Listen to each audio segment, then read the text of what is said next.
Guys, welcome to my mini blog. আজকে চলে এসেছি রথের ব্লগ নিয়ে, দেখতে থাকো। আজকে সবাই মিলে আমরা রথে খুব মজা করব। জিজু নিতে এসেছি, এখন জিজুর সাথে জিজুর বাড়ি যাচ্ছি। চলে এসেছি। কেন রে, তুই চাস না আমি আসি? আমি যাব না বলেছি, তার জন্য তোকে বুদ্ধি করে। তুই যাবি না মানে? কোথায় যাবি না?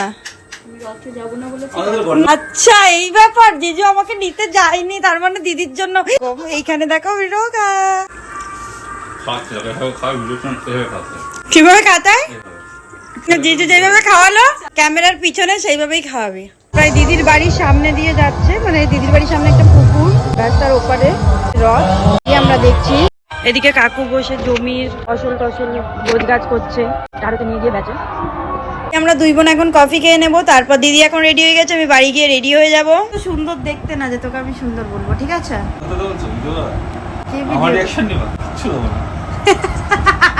আর আমি এখানে বসে বসে ল্যাদ খাচ্ছি, মানে শুয়ে শুয়ে। মা আর দিদি, রাস্তাঘাট ভিড় আছে কারণ আজকে রথ, সবাই দেখতে যাচ্ছে আমাদের মতোই। আমার মা টুকটুক করে যাচ্ছে, এখন আমিও আছি সাথে, দেখাই।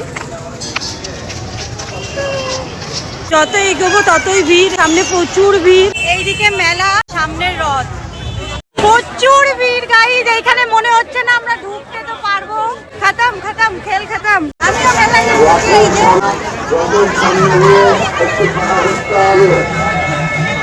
জিজু কলা আনতে গেছে, এইখানে আমাদের কলা ছুড়বো। ফার্স্ট স্টেপ, সেকেন্ড এটা ঠাকুর, আমরা এখানে প্রণাম করে কলা ছুড়বো। মার অবস্থা গাইলাম। এখানে অনেক ভিড়, রথে পাতকুল্লায় প্রচুর ভিড় হয়। আর আমি এই তো অবশ্য গরমে এক খুব খারাপ অবস্থা হয়ে যাবে, এর জন্য আমি মেকআপ করে নিচে তো লিপস্টিক করে চলে এসেছি। এই উপরে পৌঁছেছে, এখন এটা আমি ছুড়বো।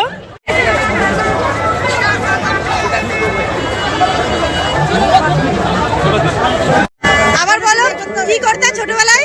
ছোটবেলায় কোলে করে উঁচু করে ঘোড়ার পা ধরতাম। এখন কি তোকে পা ধরাতে হবে উঁচু করে? না না, এখন আমি ধরবো গিয়ে। এখানে আমরা নমস্কার করবো ঘোড়ার পা।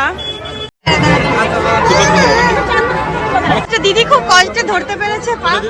আচ্ছা পয়সা এদিকে দেবো, ঠিক আছে। ছেলে উঠে গেছে আসার সাথে সাথে। চলে মেলার ভিতরে একটুও জায়গা নেই, একটুখানি তো জায়গা নেই। এরকম অবস্থা ভিড়ের, দোকানের সামনেগুলো তো এরকম অবস্থা। কি করে কি এই যে দুটো মা নিয়ে নেবে এখন।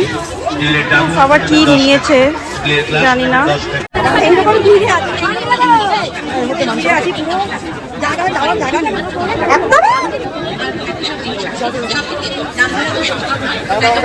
কথায় গাড়ি দিয়েছে, গাড়ি নিয়ে বসে আছে। আর একটা বাচ্চা, এই যে দুজন এখন নেবো না, তুমি নাও। বুঝে গেছি এখান থেকে আমি আর বেরাতে পারবো না, কারণ অবস্থা খারাপ। আমার সাহারা এটা, এরা যাই খাক না কেন আমি এটা আমার আগে চাই। দিদি বৌমনি এরকম সহ্য করছে, কিন্তু আমি খাবো না। এরপর বৌমনি ঢুকে গেছে মিষ্টির দোকানে, আমরা আইসক্রিম খাবো। বাটি খাওয়ার পরে আমার আবার খেতে ইচ্ছা করলো, তারপরে আমি আবার নিয়ে নিয়েছি এই আইসক্রিম। আমি তো রাগি, আমি তো রাগি।